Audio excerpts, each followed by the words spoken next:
আসসালামু আলাইকুম। আশা করি সবাই অনেক ভালো আছো এবং সুস্থ আছো। তোমরা যারা জাহাঙ্গীরনগর ইউনিভার্সিটি বি ইউনিটে ভর্তি পরীক্ষা দিবে তাদের জন্য আজকের এই ক্লাসটি খুবই গুরুত্বপূর্ণ। কারণ আজকের এই ক্লাসে আমি জাহাঙ্গীরনগর ইউনিভার্সিটি বি ইউনিটের যে 20 মার্কের ম্যাথ সেটার সাজেশন দিব। পাশাপাশি বি ইউনিটে কী ধরনের ম্যাথ আসে সেটা নিয়ে আলোচনা করব। সো তোমরা যারা বি ইউনিটে ভর্তি পরীক্ষা দিবে তারা এই ক্লাসটি শুরু থেকেই দেখবে। হোপফুলি অনেক গাইডলাইন্স পাবে, অনেক সাজেশন পাবে, অনেক দিক নির্দেশনা পাবে যেটা তোমাকে অন্যদের চাইতে এগিয়ে রাখবে। ঠিক আছে? তো চলো তাহলে শুরু করা যাক। তো আজকের এই ক্লাসে আমরা আরো কিছু বিষয় জানবো, সেটা হচ্ছে বি ইউনিটে কি টাইপ ম্যাথ আসে। তো চলো একটু দেখি। তো তার আগে আমরা একটু দেখে নিই যে গত 2 বছর আহ, জাহাঙ্গীরনগর ইউনিভার্সিটি বি ইউনিটে কি টাইপের ম্যাথ আসছিল। তো তোমাদেরকে অবগতির জন্য একটু জানিয়ে রাখি, গত বছর 20টা ম্যাথ আসছিল, গত বছর আগের বার 5টা ম্যাথ আসছিল, এর আগেও 5টা ম্যাথ আসছিল। গত বছরই বেসিক্যালি এইটা রিভাইজড হয়েছে সিলেবাসটা, সরি। তো আমরা একটু দেখি যে কি টাইপের ম্যাথ আসছিল গত বছর। নাম্বার থেকে ম্যাথ আসছিল গত বছর, সেট ব্যান্ড গ্রাফ থেকে আসছিল, ইউনিটার এগুলো থেকে আসে নাই, পার্সেন্টেজ থেকে আসছিল, এলসিএম এইচসিএম থেকে আসছিল, ইন্ডিসিস থেকে আসছিল, লগ থেকে আসছিল, মেনসুরেশন থেকে আসছিল, ট্রায়াঙ্গেল, তো এগুলো থেকে আসছিল। সো এটা তোমাদেরকে আমি দিয়ে দিব, তো কষ্ট করে স্ক্রিনশট নেওয়ার দরকার নেই, আমাদের টেলিগ্রাম গ্রুপে এটা পেয়ে যাবে। ঠিক আছে? সো মোটামুটি আমরা একটা ধারণা পেয়ে গেছি। তো যেটা দেখতে পাচ্ছি আর কি, এই চ্যাপ্টারগুলো করলেই মোটামুটি তোমাদের বি ইউনিটের একটা প্রিপারেশন হয়ে যাবে। ঠিক আছে? আমি শেষে তোমাদেরকে এখান থেকেও প্রায় 10-12টা চ্যাপ্টার হয়তো সিলেক্ট করে দিব দেন তোমরা ওগুলা প্র্যাকটিস করলেই হয়ে যাবে। ঠিক আছে? তো এর আগে আমরা একটু দেখে নিই যে কী টাইপের ম্যাথ আসে, এটা জানাটা খুবই ইম্পর্টেন্ট। কারণ তোমরা অনেকে বি ইউনিটে প্রথমবার মতো ভর্তি পরীক্ষা দিবে, বা এই শেষ সময় এসে চিন্তা করতেছো যে কী করবা বা বুঝতেছো না, বাট বিলিভ মি, বি ইউনিটে আসলে খুবই সহজ কিছু ম্যাথই আসে। তোমরা যদি এই শেষ সময় 8-10 দিন একটু প্রিপারেশন নাও না, বি ইউনিটে ভালো করে আসতে পারবা। ঠিক আছে? তো চলো দেখি কি টাইপের ম্যাথ আসে। দেখো, যদি রিক্সা ভাড়া 60% বৃদ্ধি পায় তবে রিক্সার যাতায়াত শতকরা কত কমালে ব্যয় বৃদ্ধি পাবে না। দেখো, এই ধরনের ম্যাথ অনেকবার আসছে অনেক জায়গায়, এটাও কিন্তু জাহাঙ্গীরনগর ইউনিভার্সিটি বি ইউনিটেও আসছে বিভিন্ন জায়গায়। পেঁয়াজ আলুর নামে আসছে, যেমন পেঁয়াজের দাম 20% বাড়লে কত খরচ কমালে, আহ, কত পার্সেন্ট কমালে খরচ অপরিবর্তিত থাকবে, এই টাইপের বাবা বিভিন্ন নামে আসছে। তো এটা আমরা কিভাবে করব? দেখো, যদি রিক্সা ভাড়া 60% বৃদ্ধি পায়, তার মানে কি, 100 টাকার জিনিস 160 টাকা হয়েছে, 100 টাকার ভাড়া 160 টাকা হয়েছে, বৃদ্ধি পায়, শতকরা কত কমালে ব্যয় বৃদ্ধি পাবে না। অর্থাৎ 100 টাকার ব্যয় যদি তোমার 160 টাকা হয়, তোমাকে যদি তুমি যদি আগের জায়গায় যাইতে চাও, তোমাকে রিডিউস করতে হবে কত, 60 টাকা কমাইতে হবে। এটা তো খুবই সিম্পল। তো 60 টাকা যদি তোমার কমাইতে হয়, এটা কত টাকা থেকে কমাইতে হবে, 160 থেকে, আর পার্সেন্টেজের জন্য 100। ঠিক আছে? ওকে। তো আমরা একটা কি করি, আমরা আহ, শূন্য শূন্য কাটা, 2 দেওয়া যদি ভাগ করি 3, আর 16কে 2 দেওয়া ভাগ করলে 8, 4 25, 4 দিয়ে 4 দুগুণে কত, 8, আর এদিকে 4 25-এ 100, ও সরি, হ্যাঁ, উপরে 25। সো উপর থাকবে আলটিমেটলি 3 25-এ 75, আর নিচে থাকবে 2। তো 75কে 2 দ্বারা ভাগ করলে 37.5%, আর এটাই হবে অ্যান্সার। সো যেহেতু তোমাদের ক্যালকুলেটর ইউজ করতে দিবে না, সো ক্যালকুলেশনগুলো এরকমই থাকবে, যেটাতে তোমাদের ক্যালকুলেটর, মানে ক্যালকুলেশনগুলো এরকম থাকবে যেটাতে তোমার ক্যালকুলেটর ইউজ করতে হবে না, খুব কঠিন ম্যাথ আসবে না। এরপরে আমরা আরেকটা দেখি।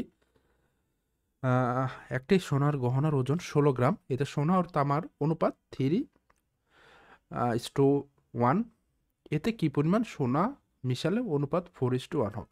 তোমাদের এটা করার আগে একটু বোঝাই নেই, 3:1 মানে 3/1, 4:1 মানে 4/1।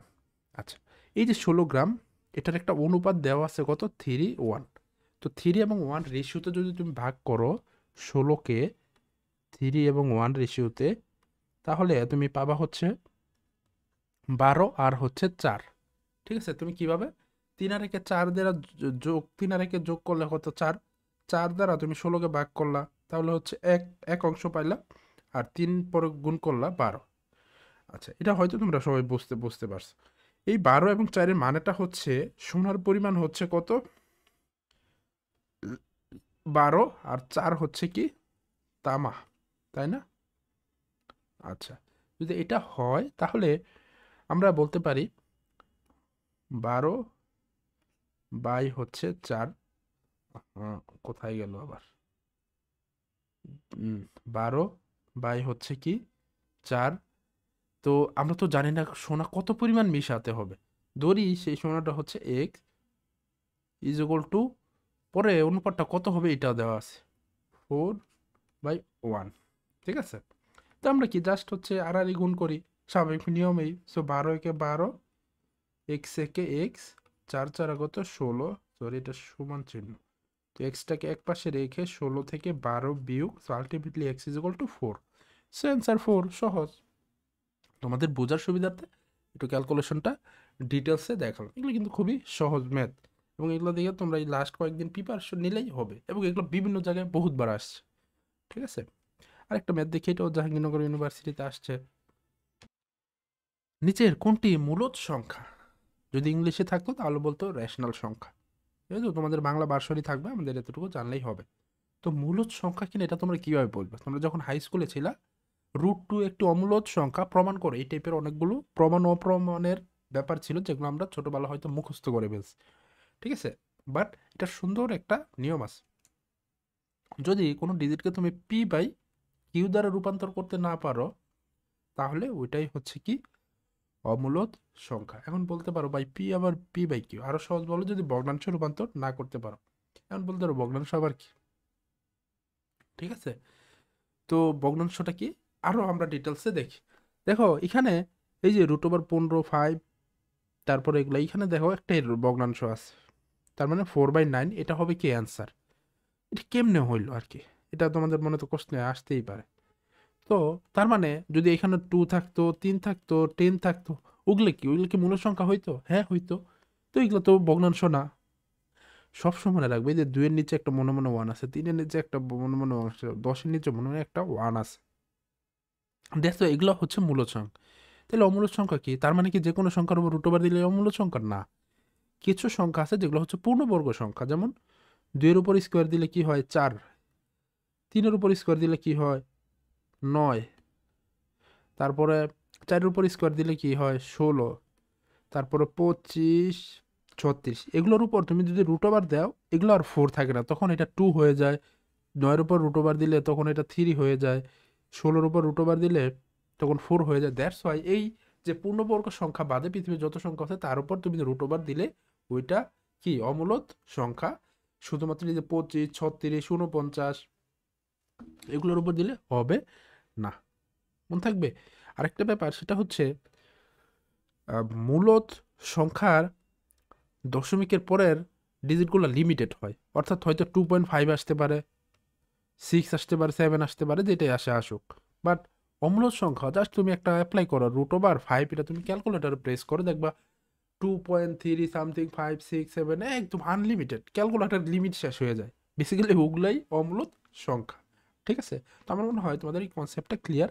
এরপরও না কনসেপ্ট ক্লিয়ার হলে এই টাইপের অনেক ক্লাস আমার এই চ্যানেলে দেয়া আছে। আমরা আরেকটা ম্যাথ দেখি।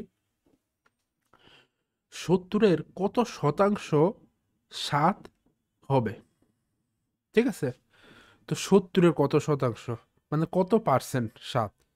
তো 7 উপরে নিচে 70 ইন্টু 100, খুবই সহজ, এটা একটা যে হতে আসছে, তো 0 0 কাটা, সাথে সাথেও কাটা। ঠিক আছে, সো 10%, 10, এটা হচ্ছে অ্যান্সার। ঠিক আছে, সো এই টাইপের ম্যাথ কিন্তু আসে। তো এই টাইপের ম্যাথও যদি তোমাদের কোনো আহ, এই সময় তুমি যদি না বোঝো যে আসলে কি করবা, বুঝতে পারতেছো না, সময় তো নাই 8-10 দিন, তো তাদের জন্য আমার একটা ছোট কোর্সও আছে। সেটা হচ্ছে কি তোমরা চাইলে এটা এনরোল করতে পারো। এই সময় যারা বিইউডিতে ভর্তি পরীক্ষা দেবে, এটার ক্লাস শুরু হবে আর কয়েকদিন পরেই। আমরা হচ্ছে 5-7টা ক্লাস লাইভে নিব, পাশাপাশি রেকর্ডেড ক্লাসও দিব, যাতে হচ্ছে এই শেষ সময় 8-10 দিন যে সময়টা পাওয়া যায় সর্বোচ্চ প্রস্তুতি নিয়ে সর্বোচ্চ ভালো করা যায় সেটাকে মাথায় রেখে বেসিক্যালি এই কোর্সটা সাজানো। এটা হচ্ছে তোমরা 485 টাকা দিয়ে এনরোল করতে পারবে, চাইলে এটা এনরোল করতে পারো, ঠিক আছে।